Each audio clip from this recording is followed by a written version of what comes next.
Sebab Rasulullah berkata, tiap-tiap doa yang diawali dengan doa itu tidak ditolak. Doa tidak ditolak.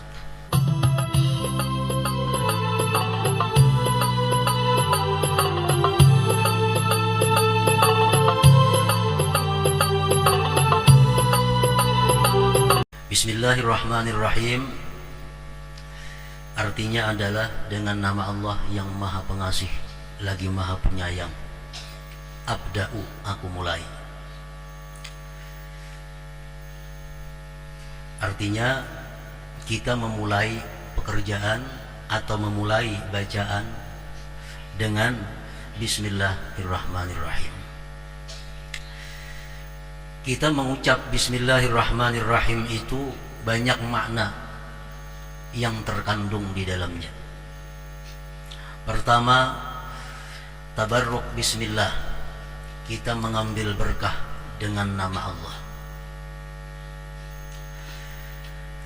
Oleh karena itu, ada yang menanyakan kenapa dengan nama Allah tidak langsung dengan Allah. Kan di situ bismillah. Artinya dengan nama Allah. Jakanya langsung aja bang, billah dengan Allah. Tanahap sedikit. Para ulama menjawab pertanyaan itu dengan beberapa jawaban. Pertama, membedakan dengan sumpah dan tabarruk. Karena bila mana billah itu bisa artinya dengan Allah, bisa juga artinya demi Allah. Nah, untuk membedakan itu lalu disebut bismillah. Yang kedua, mereka menjawab dengan nama Allah. Artinya adalah nama Allah saja sudah bisa mendatangkan berkah, apalagi billah dengan Allah. Kalau andai kata langsung dengan Allah, maka itu memberikan paham seolah-olah dengan namanya tidak ada berkah. Nah, jadi kalau dengan namanya aja sudah ada berkah, apalagi dengan Allah. Nah, oleh karena itu disebut Bismillahirrahmanirrahim. Pertama, kita mengambil berkah dengan nama Allah. Jadi sebelum kita berbuat sesuatu, sebelum kita melakukan sesuatu, pertama dahulu kita mengambil berkah dengan nama Allah. Yang kedua, ta'zimun lillah. Kita mengucap Bismillahirrahmanirrahim itu ada di dalamnya mengandung membesarkan Allah. Ta'zim. Kita mulai sesuatu dengan nama Allah. Nah, itu membesarkan Allah. Dan lagi dengan Bismillahirrahmanirrahim itu kita mukhalafatul musyrikin. Kita berbeda dengan orang-orang musyrik. Orang musyrik biasanya mereka setiap ingin memulai sesuatu perbuatan, mereka mengatakan demi berhala, demi apa, Tuhan-Tuhan yang disembahnya itu. Nah, sedangkan kita kaum muslimin, bismillah, dengan nama Allah. Kemudian lagi di dalam Bismillahirrahmanirrahim itu ada mengandung bahwasanya kita itu al-inqita' ilallah. Kita hanya berharap, kita hanya berpegang hanya kepada Allah. Dalam melakukan sesuatu perbuatan yang ingin kita lakukan, kita hanya semata-mata berpegang kepada Allah. Kita semata-mata hanya mengharapkan rahmat Allah. Bismillah, dengan nama Allah. Yang lain tidak ada. Nah. Dan lagi dengan kita mengucap Bismillahirrahmanirrahim, di situ ada al-iqrar bil uluhiyah. Kita mengakui ketuhanan. Kita mengakui bahwa Allah itu Tuhan yang Maha Pengasih lagi Maha Penyayang. Dengan mengucap Bismillahirrahmanirrahim itu terkandung juga di dalamnya adalah isti'anatun billah, minta pertolongan kepada Allah. Artinya aku mulai membaca, aku mulai melakukan ini dengan nama Allah yang Maha Pengasih lagi Maha Penyayang. Artinya apa? Dengan meminta pertolongan kepada Allah yang Maha Pengasih lagi Maha Penyayang. Dan yang tidak kalah pentingnya, dengan kita mengucap Bismillahirrahmanirrahim sebelum kita melakukan sesuatu yang mulia itu, tardus syaitan, gunanya pula adalah menolak syaitan. Kita makan, kita mengucap sebelumnya Bismillahirrahmanirrahim, syaitan menjauh daripada kita. Kita memakai pakaian, sebelumnya kita baca Bismillah, syaitan menjauh dari pakaian kita. Kita minum, kita mengucap bismillah, syaitan menjauh daripada minuman itu. Jadi bismillahirrahmanirrahim itu adalah tardun lisyaitan, juga menolak bagi syaitan. Dikaitkan dalam beberapa kitab, iblis mengutus dua anak buahnya. Pertama syaitan si A, kedua syaitan si B. Syaitan A diutus oleh iblis untuk mengurus Fulan bin Fulan agar dia tersesat.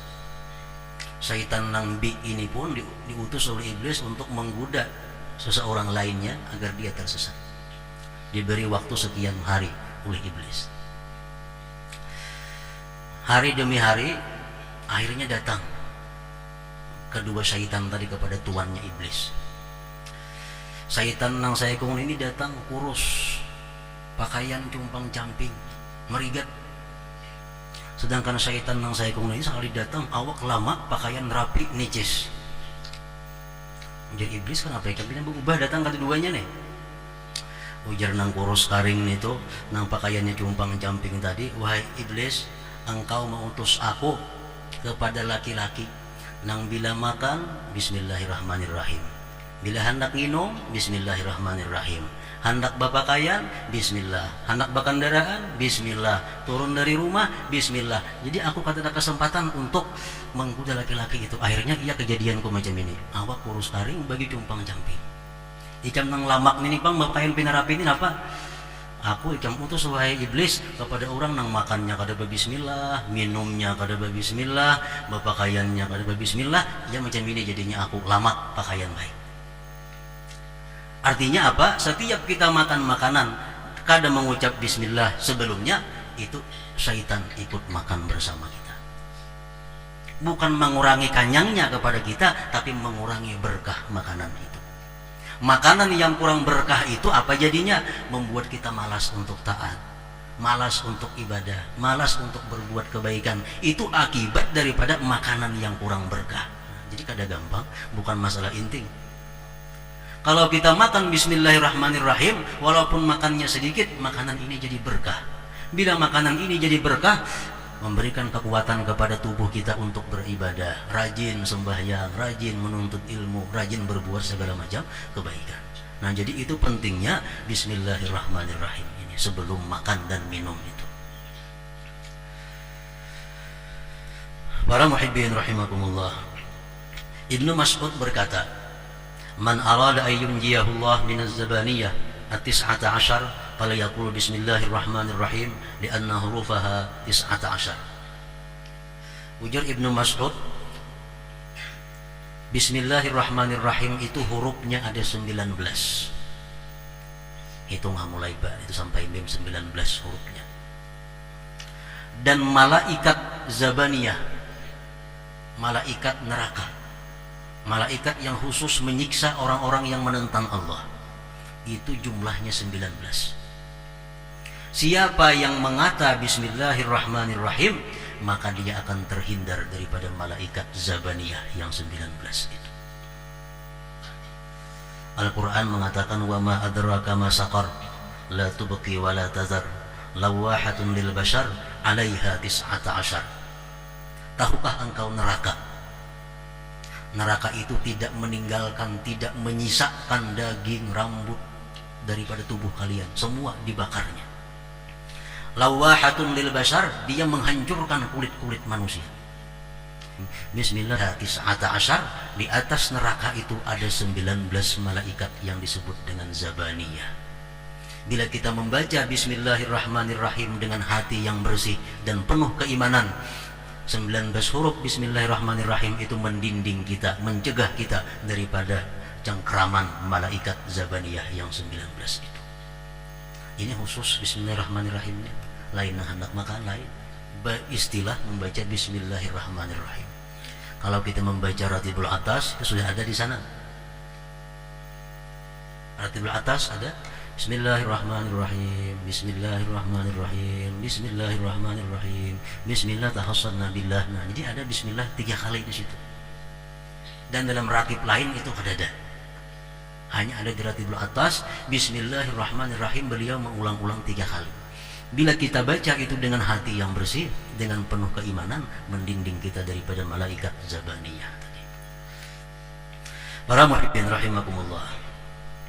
Nah, jadi bismillahirrahmanirrahim, kita membaca Fatihah, artinya aku memulai membaca surat Fatihah ini dengan nama Allah yang Maha Pengasih lagi Maha Penyayang.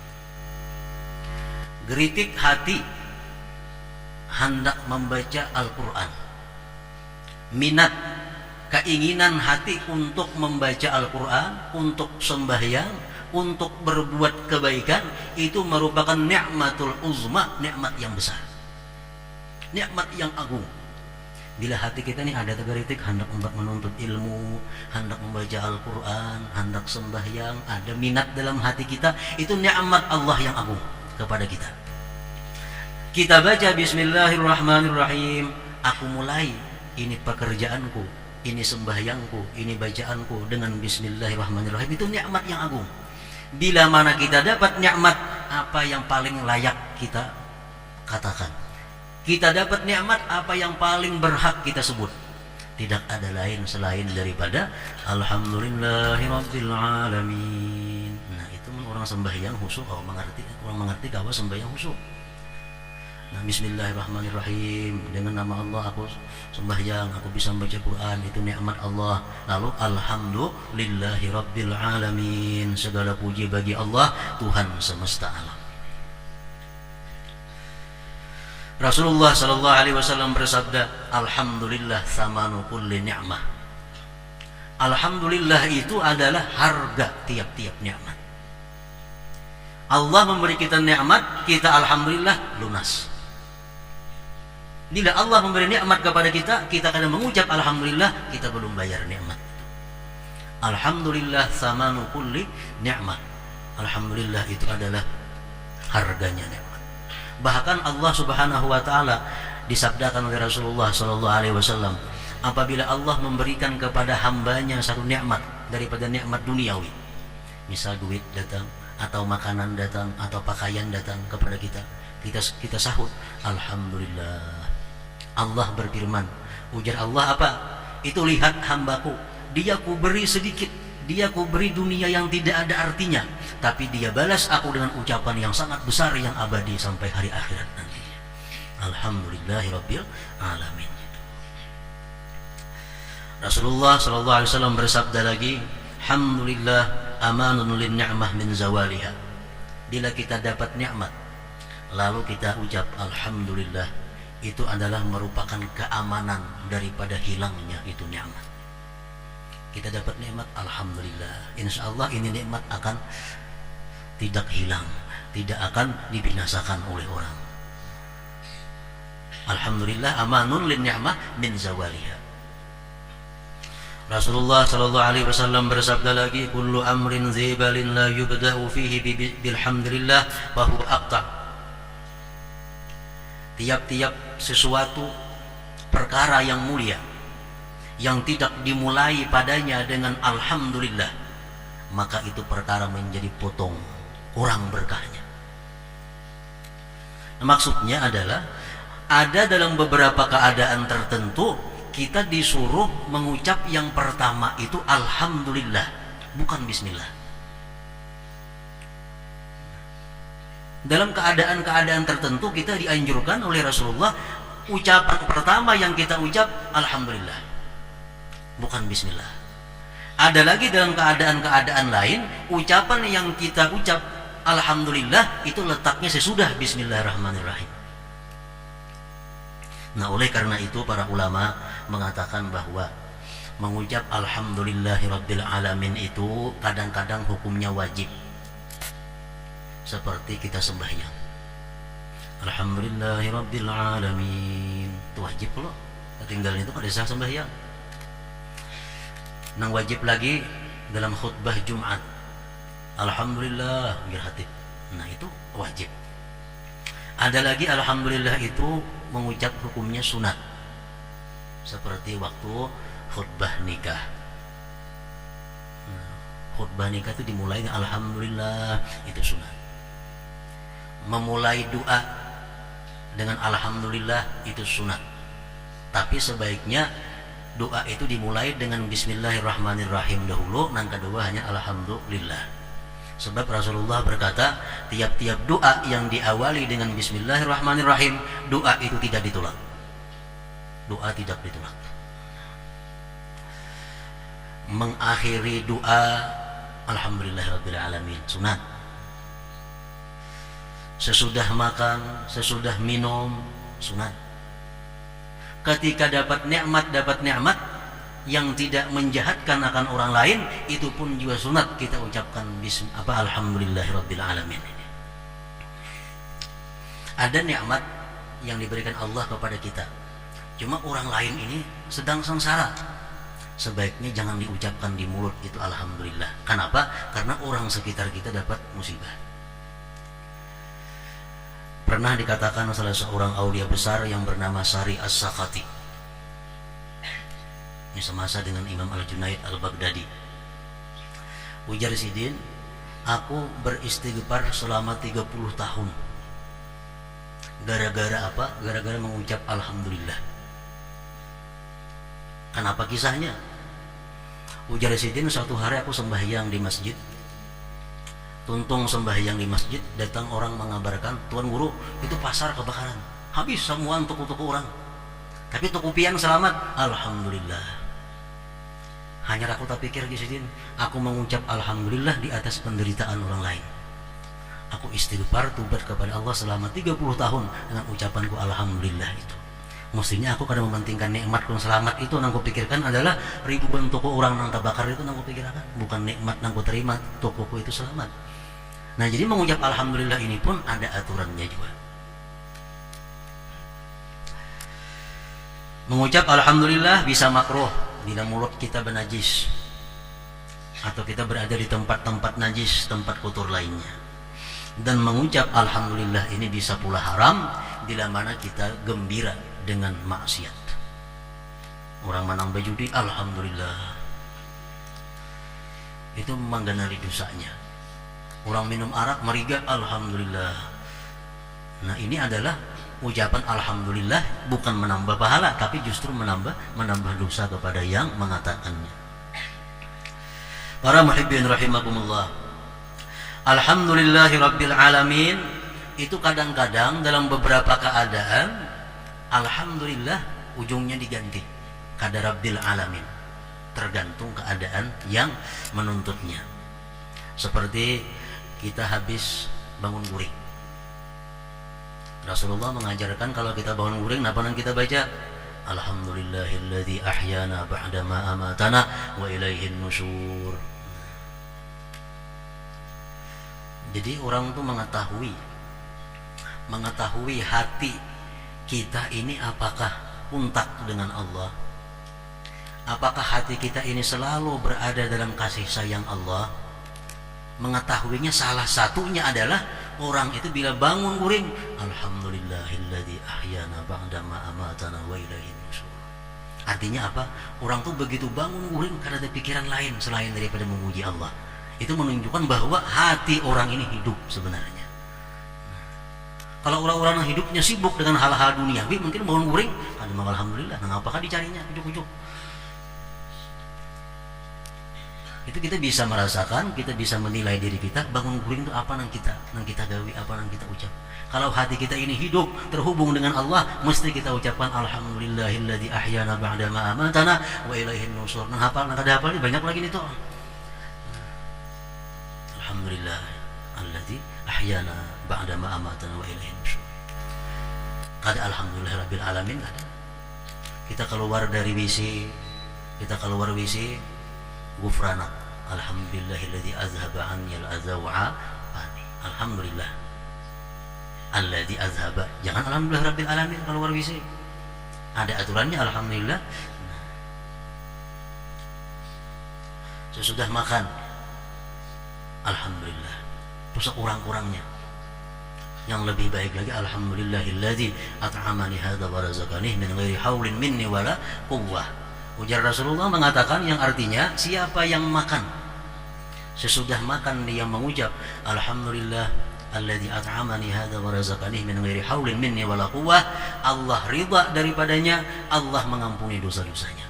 Mana perut kenyang, dosa diampuni Tuhan. Kalau imbang makan, alhamdulillahilladzi at'amani hadza wa razaqani min ghairi haulin minni wala quwwah. Hendak di meja makan itu benar-benar kita ada ingat orang memakai pakaian, alhamdulillahilladzi kasani hadzal sauba min ghairi haulin minni wala quwwah. Diampuni Allah dosa-dosanya. Nah, jadi banyak cara untuk melebur dosa itu. Kadang melalui istighfar, banyak jalan-jalan lain dosa kita terhapus kalau kita mau mengamalkan hal-hal yang kita anggap sebenarnya kecil, hal-hal yang sebenarnya kita anggap remeh tapi kada tagawi. Jadi ini mulai kanak-kanak, mulai anak-anak santri, putra-putri, mulai kakanakan ini lah melatih bacaan-bacaan macam itu. Kalau sudah tua kita ngalih kebiasaan sudah kada sampai akhirnya. Masuk jamban, keluar jamban, memakai baju, melepas baju, semua itu diajarkan oleh Rasulullah bacaan-bacaannya. Nah, para muhibbin rahimakumullah,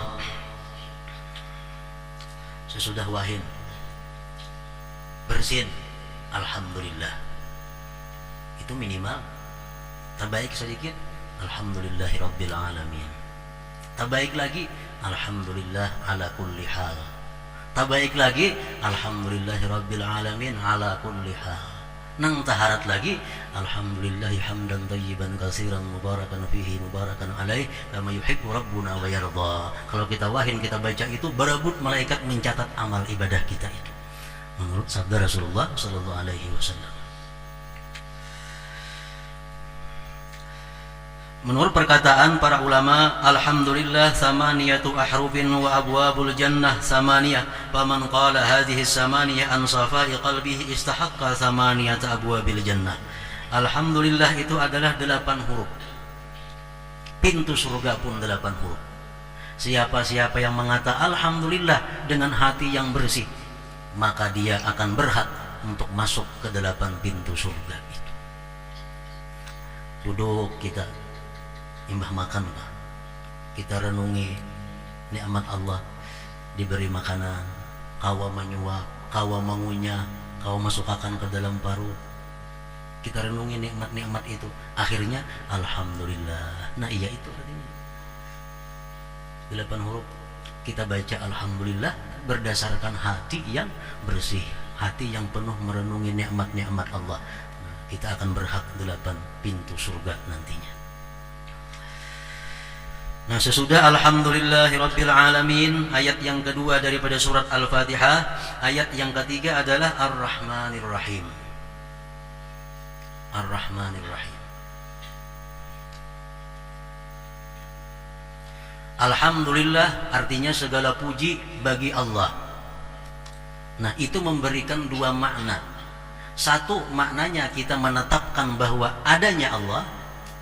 Yang kedua, kita menetapkan bahwa pujian milik Allah. Alhamdulillah artinya segala puji bagi Allah. Kita menetapkan bahwa Allah itu ada dan pujian milik Allah. Kenapa dalilnya Allah Ta'ala itu ada? Rabbil alamin, itu dalilnya. Rabbil alamin, alamin, adanya alam, dalil Allah Ta'ala itu ada. Rabbi itu artinya memelihara, mengelola.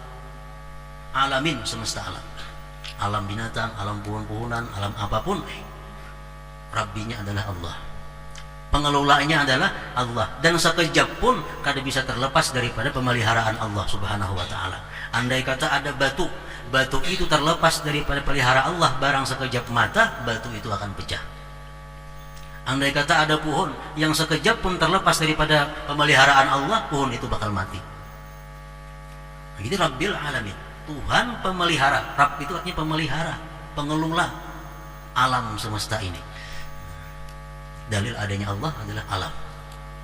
Dalil Tuhan itu berhak dipuji, Ar-Rahmanir Rahim, Maha Pengasih, Maha Penyayang. Itu arti yang biasa kita pakai. Ar-Rahmanir Rahim itu Maha Pengasih, Maha Penyayang. Padahal artinya menurut para ulama adalah Ar-Rahman itu artinya yang memberikan nikmat yang besar, yang agung.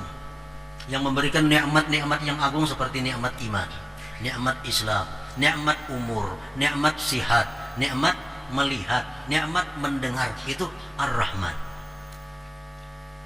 Kalau Ar-Rahim yang memberikan nikmat yang kecil-kecil seperti bertambahnya iman, seperti bertambahnya ilmu, seperti tajamnya dua mata, seperti tajamnya dua pendengaran, itu adalah nikmat yang kecil-kecil, urusannya Ar-Rahim.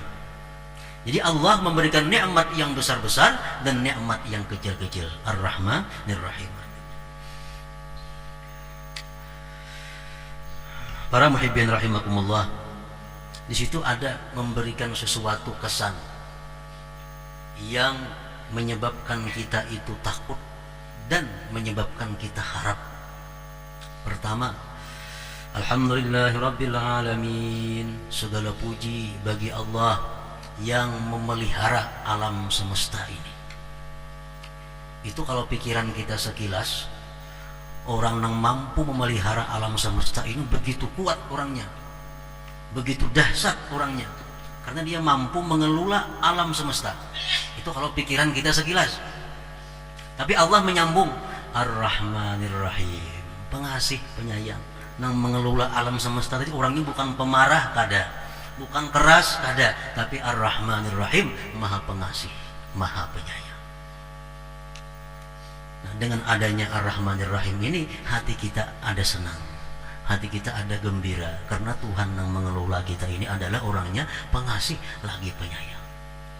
Kalau kita selalu berpikir bahwa Allah itu pengasih penyayang, itu yang dipikirkan, itu kita akan tertipu dengan Allah. Lalu Allah memberikan ketegasan lagi di ayat yang berikutnya, Maliki Yaumiddin. Allah itu bujur pengasih penyayang, tapi dia adalah raja di hari kemudian.